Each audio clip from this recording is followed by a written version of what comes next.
Tranquilo. Gente, boa noite.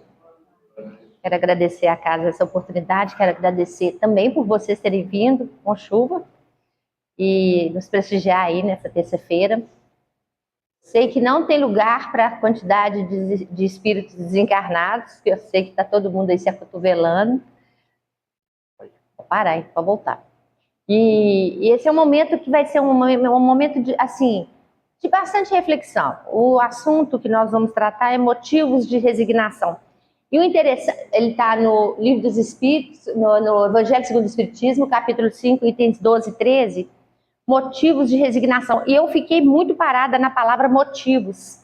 Eu deveria ter fixado mais em resignação, mas engraçado que a palavra motivos me chamou muito. Quais seriam os motivos para que a gente trabalhasse a resignação no nosso dia a dia? O que nos leva a buscar essa resignação? E eu coloquei aqui os motivos que seriam eliminar o mau ânimo, melhorar aí a nossa esperança, diminuir esse sufocamento que nós temos com relação a perspectivas de coisas ruins que podem acontecer com a gente, tirar da nossa vida esses vícios. A gente tem vício para tudo, vício de trabalho, o próprio vício da droga, o vício, muitas vezes, até de ser mal-humorado, de buscar energia ruim. Então, isso aí me levou a considerar como esse aí fosse, principalmente, os motivos que eu teria para a resignação.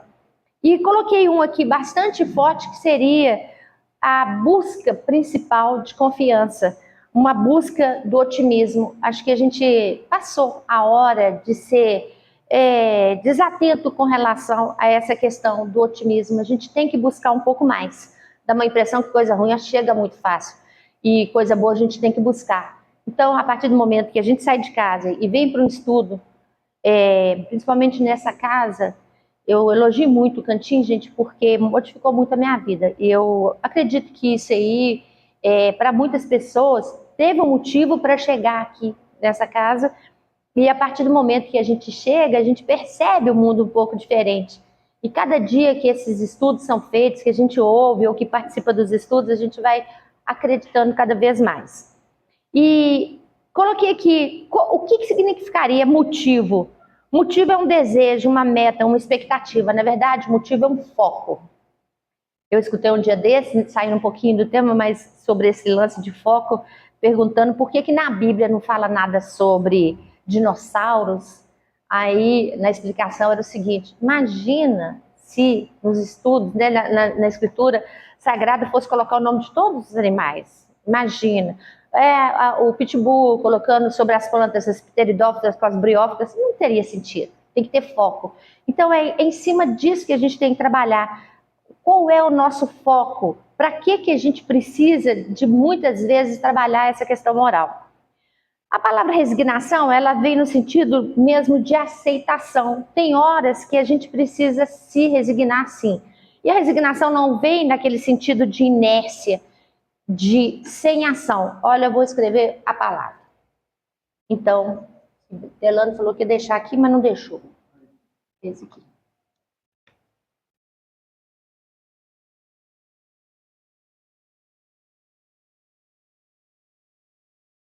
Olha aqui, aonde que está o foco da palavra, resignação. É uma ação. Nada vai funcionar se a gente não tiver uma ação, se não fizer acontecer. Essa resignação, ela nos remete a uma ideia de que se eu ficar parado na inércia, não vai ter uma modificação em todo o meu trabalho de evolução. Vou ler agora, começando então a leitura, os itens 12 e 13, eu vou ler na sequência, eu venho comentando ao longo da leitura, que eu acho que vai ficar mais fácil.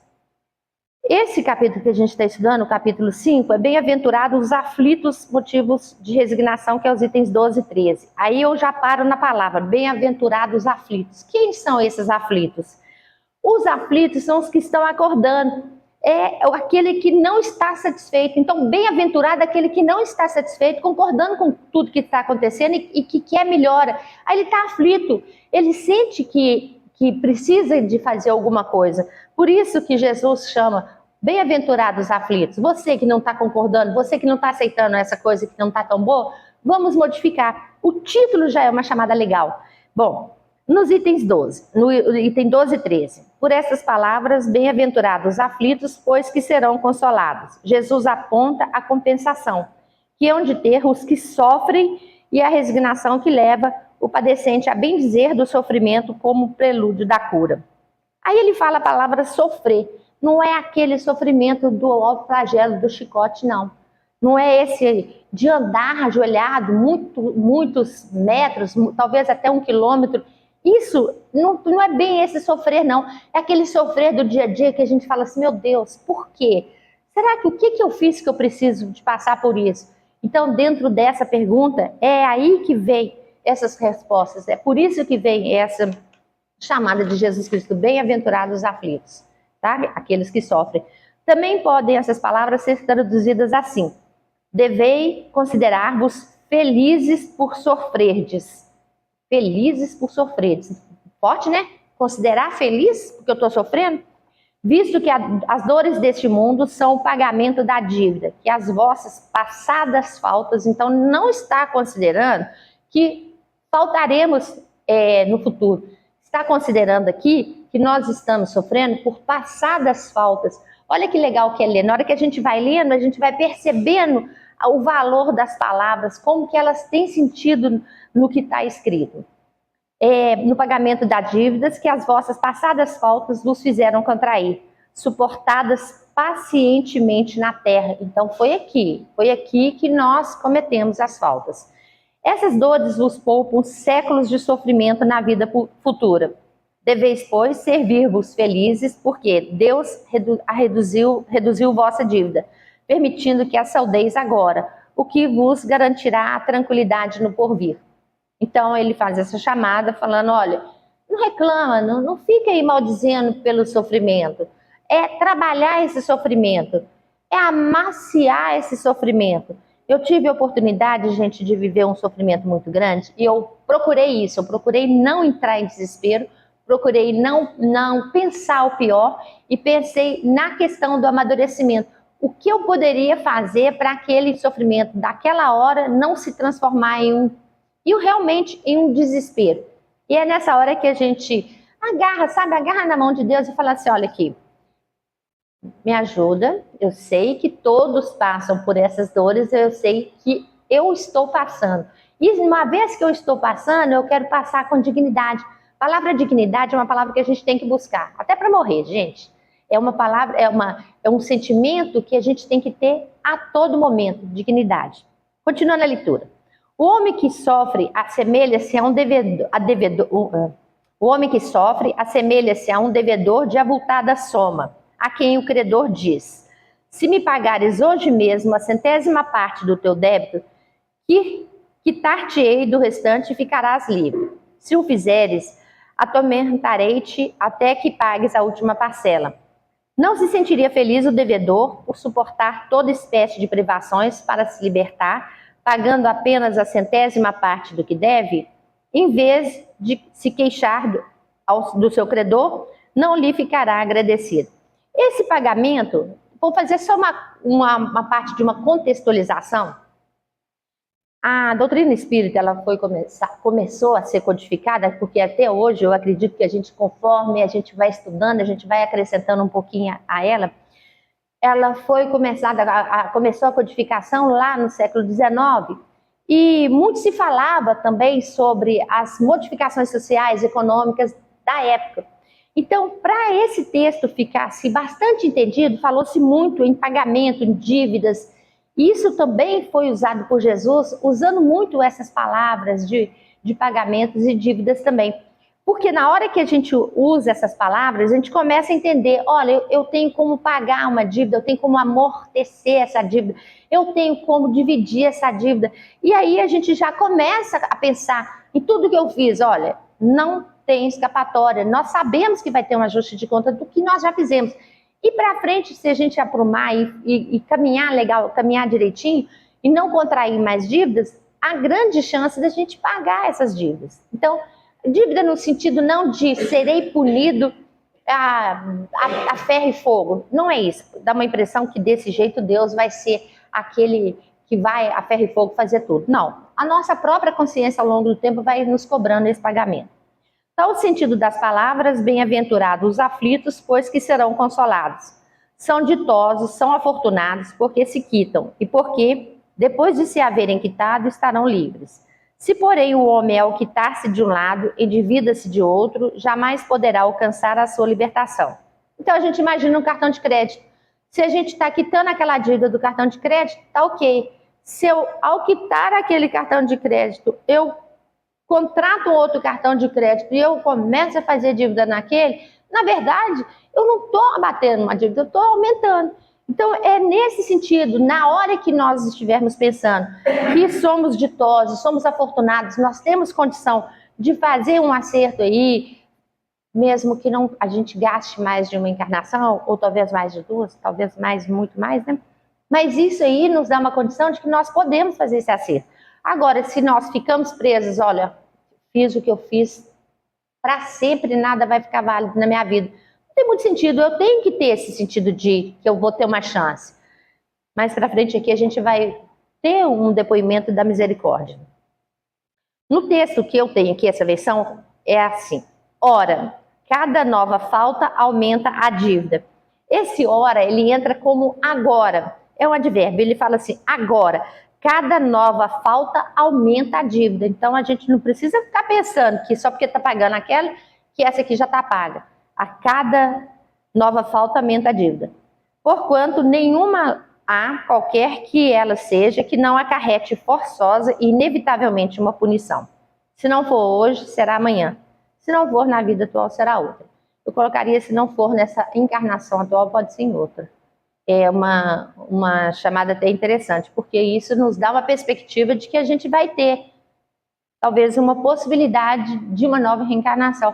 E aí, olha que interessante também, desde que a gente mereça isso. Olha que interessante também. E que legal se não precisar de pagar. Ou seja, que legal se a gente já começar a caminhar com os passos diferentes e que a gente não contraia mais dívidas. Eu sei que eu estou falando de uma coisa difícil, sabe, gente? Em uma hora a gente se perde um pensamento ruim, em uma hora a gente se perde uma ação que não é tão boa, mas é isso, é orar e vigiar, é o tempo todo a gente começar a se cobrar comportamentos melhores. Entre essas faltas, cumpre-se, coloque em primeiro lugar a carência de submissão à vontade de Deus. Logo, se murmurarmos nas aflições, se não as aceitarmos com resignação e como algo que devemos ter merecido, se acusarmos a Deus de ser injusto, nova dívida contraímos, que nos faz perder o fruto que devíamos colher do sofrimento. Então, o sofrimento vem. Ele já é um fruto, a gente já está colhendo uma oportunidade. E se aí eu começo a, sei lá, rogar praga, olha Deus, não é possível, você mandou tudo isso, não dava para mandar menos? O que o senhor está fazendo? O senhor é muito injusto comigo. E aí fazer essas falas, isso não acrescenta, isso aí na verdade vai fazer com que a gente seja cada vez mais fraco, cada vez mais devedor. E é por isso que teremos que recomeçar, absolutamente como se a um credor que nos atormente pagássemos uma cota e a tomássemos de novo por empréstimo. Ao entrar no mundo dos espíritos, o homem ainda está como o operário que comparece no dia do pagamento. Então ele vai fazer uma comparação agora, ele vai fazer uma chamada, de novo eu estou falando aqui com relação à ideia de pagamento, de dívidas, porque foi uma forma que Allan Kardec colocou aí, para fazer uma explicação e que é interessante que a gente entende bem. Então, vou começar novamente esse parágrafo, porque ele é bem interessante. Ao entrar no mundo dos espíritos, o homem ainda está como o operário que comparece no dia de pagamento. A uns dirá o Senhor, eis, aqui tens a paga dos seus dias de trabalho. Então, chamou aquele operário e falou, olha, você vai receber. Olha aqui estou te pagando.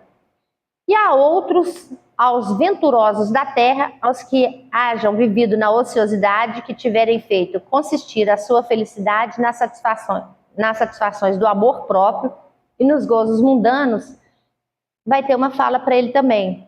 Nada vos toca, nada vos cabe, nada vos pertence. Você já recebeu, você recebeu na terra o seu salário. Ide e recomeçai a tarefa. Essa palavra recomeçar também me chamou a atenção. Olha que legal, muito misericordioso. ele dá uma oportunidade para a gente recomeçar a tarefa. Quem trabalha com engenharia aqui sabe o que que dá, como que dá um trabalho, o tal do retrabalho. Muitas vezes a gente tem que partir do zero e refazer. E muitas vezes tem que desconstruir para construir.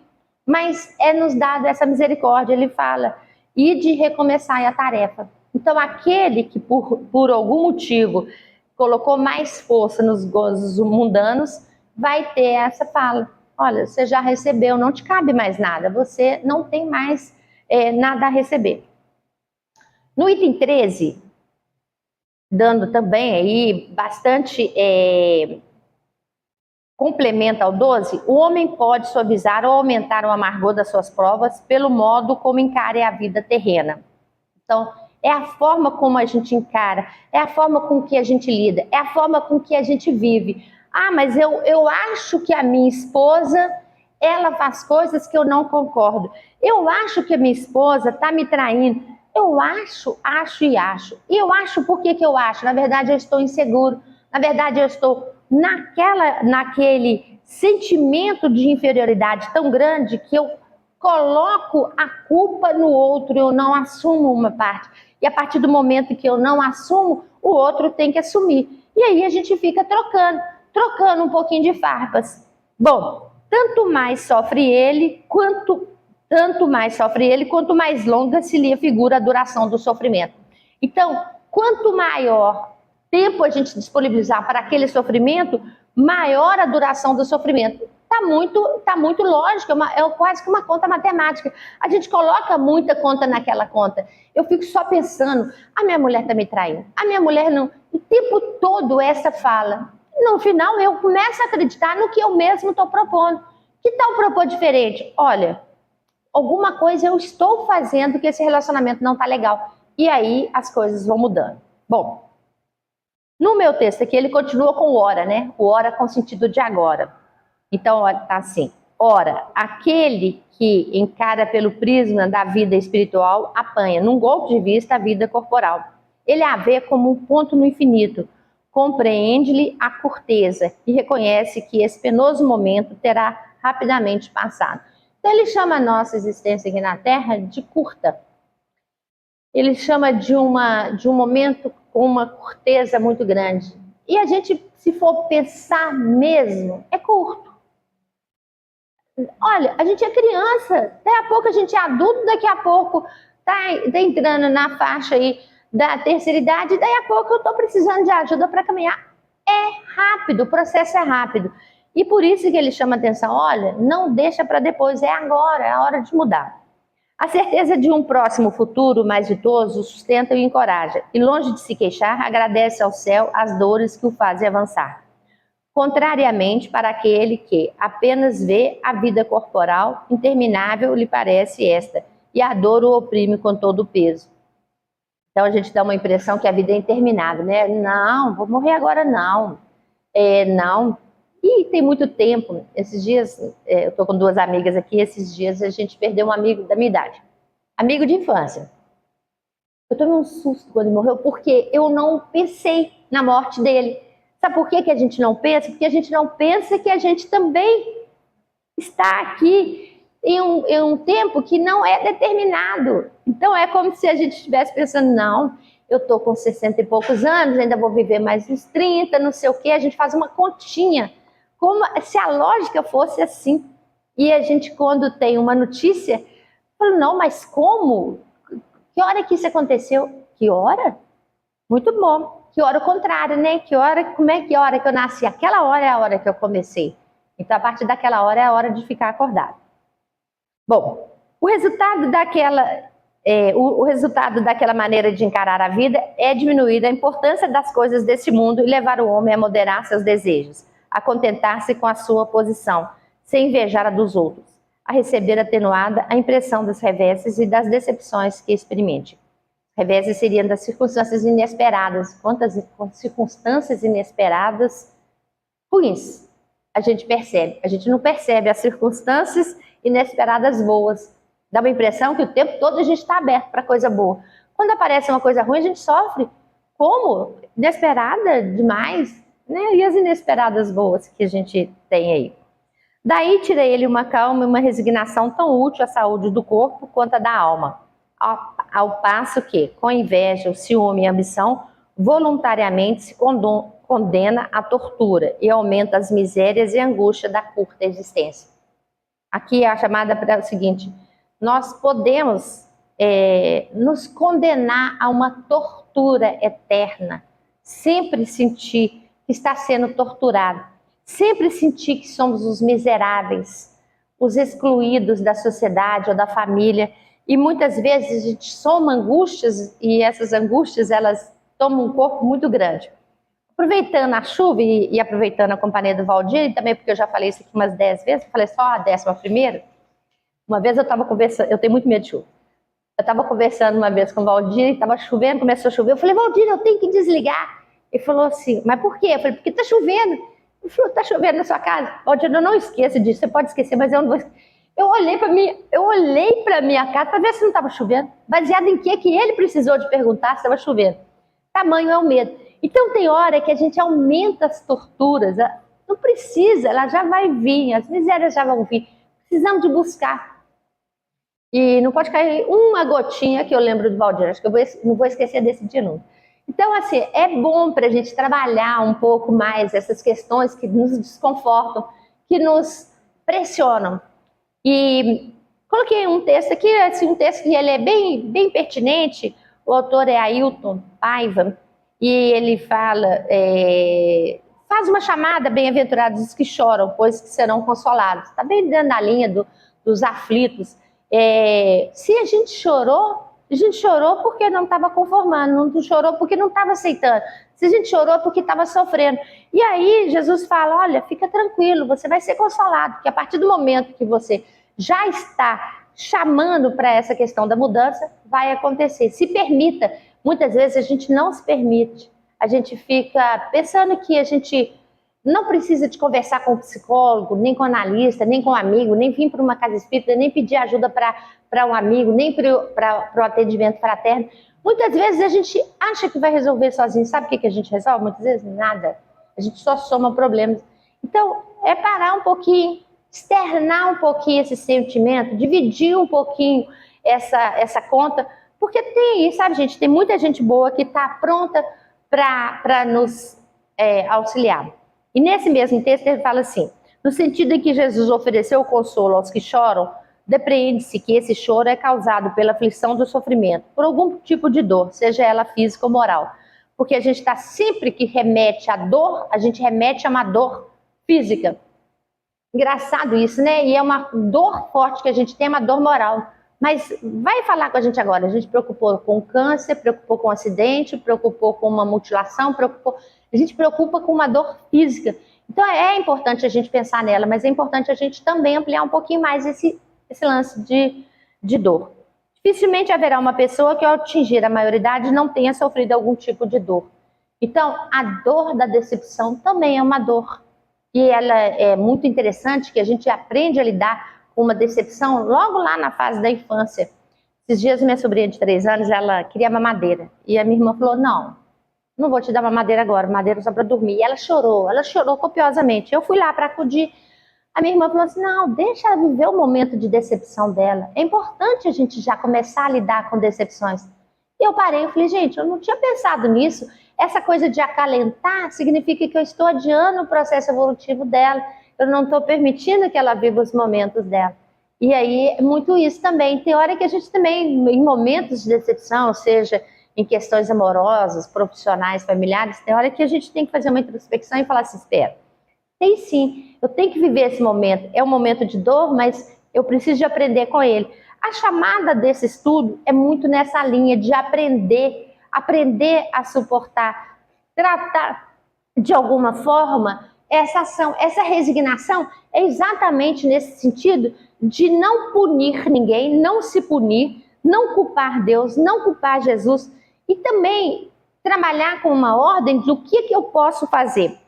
Tem 2 tipos de resignação que eu chamei aqui, comportamento passivo e resistência ou comportamento ativo que busca solução. A gente pode ter um desses 2 tipos de resignação. Ou eu posso ser passiva e resistir. Tá bom, tá bom. Meu marido bate em mim todos os dias. Tá bom, eu entendo, eu que quis casar. Era importante para mim aquele momento. Tudo bem, ele vai me bater de noite, eu vou ser resistente. É um comportamento. Vai ter um outro comportamento ativo que vai buscar solução, vai buscar uma ajuda, uma terapia, vai no posto de saúde, informa para o psicólogo, chama o marido, faz alguma coisa e não apanhe. Faça aquela coisa mudar. Nem estamos falando aqui, nem estamos buscando aí uma separação, estamos buscando um entendimento. Então, um desses dois comportamentos a gente vai ter perante a uma determinada situação. A resignação, ela é importante entender. Se eu ficar parada só sofrendo, possivelmente eu não estou usando a ação, eu não estou buscando a solução, eu estou adiando. Isso aí vai aumentar. Eu vou fazer um desenho aqui, porque eu sou uma ótima desenhista. Peraí. Eu fui esses dias Vale a pena, sabe, gente? Naquela exposição do Leonardo da Vinci. Quem não foi, pode ir que vale a pena. Vou fazer um desenhozinho aqui, que vai ser aqui.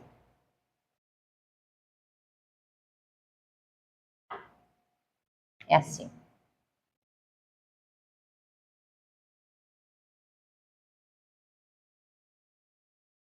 Todo mundo já sabe o que é, né, claro? Tá? Não, né? Muito bem. Eu desenho muito bem, então esse aqui é um bambu. Ainda bem que eu falei, né? Porque senão ia ficar difícil, né? É um bambu. Tô falando com vocês, Leonardo da Vinci ficou no chinelo agora. Bom, o bambu, ele oferece, pelo menos eu busquei 10, mas tem muitas, tá, gente? Dentro dessa linha da resignação, e a gente vai agora transportar a questão material para a questão nossa de vivência, de aprendizado, de ação, eu coloquei 10 orientações, assim, como se o bambu pudesse nos orientar, pudesse nos ensinar. Primeira, o que parece fraco pode ser muito forte. Alguém já tentou quebrar um bambu? Não é fácil. 2, curve-se sem quebrar. Muitas vezes, gente, perante alguma situação, é importante que a gente se curve. Que a gente fala, olha, você está certo, eu entendi, apesar que eu estou discordando, mas também não temos motivo para brigar. Então, é uma chamada legal, curve-se sem quebrar. 3, tenha raízes fortes, mas seja flexível.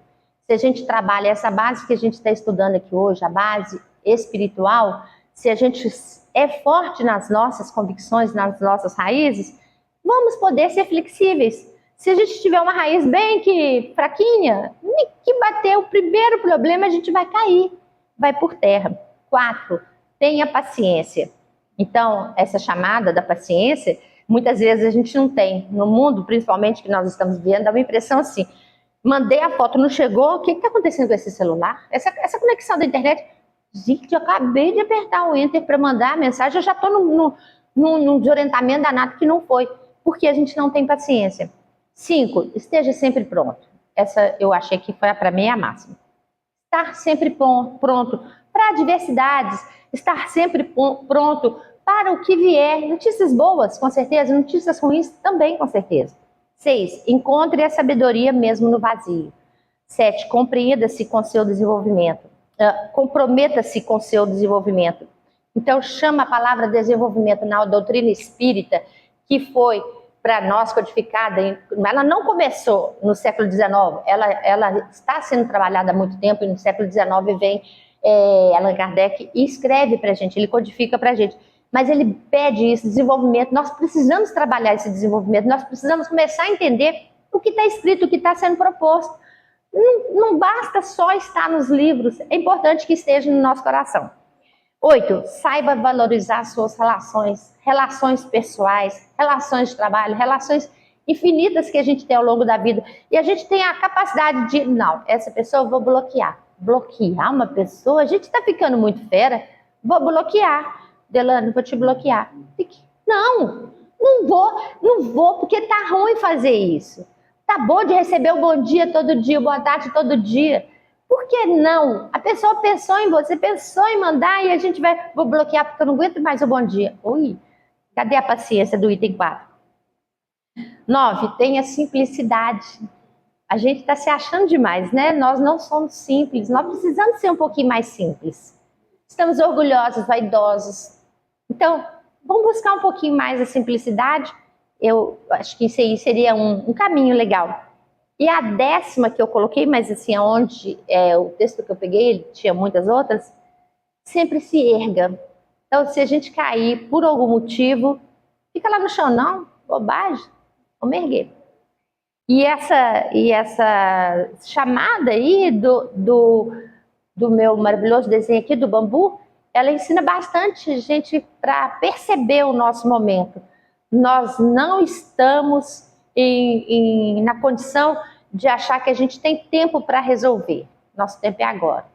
Nosso tempo de trabalho, eu preciso de trabalhar por algum motivo, o trabalho no sentido principalmente de completar esse vazio interior que a gente tem. Porque trabalhar de casa, a gente vai ter esse serviço. Todos nós temos o trabalho de casa, pegar uma vassoura, fazer alguma coisa, nós temos. Não é só esse trabalho, não. É um trabalho que vai complementar lá dentro aquele vazio, aquele ocozinho que a gente tem. A gente consegue colocar coisas lá dentro. E esse coisas tem que ser coisas boas. A gente tem que fazer um campo fértil no coração da gente. Porque uma hora que a gente precisar, a sementinha vai florar. Se a gente não fez nenhum processo desse, sabe o que vai acontecer? Vamos perder o nosso tempo. Bom, gente, meu estudo é esse. Eu quero agradecer imensamente a presença de vocês e quero agradecer a Deus e a espiritualidade por ter me dado esse momento de estudo, porque trabalhar a resignação, tem hora que é assim, a gente fica assim, meu Deus, como ser resignado no tempo de hoje? Sabe quando? Quando a gente quer. Então é isso. Muito obrigada a todos.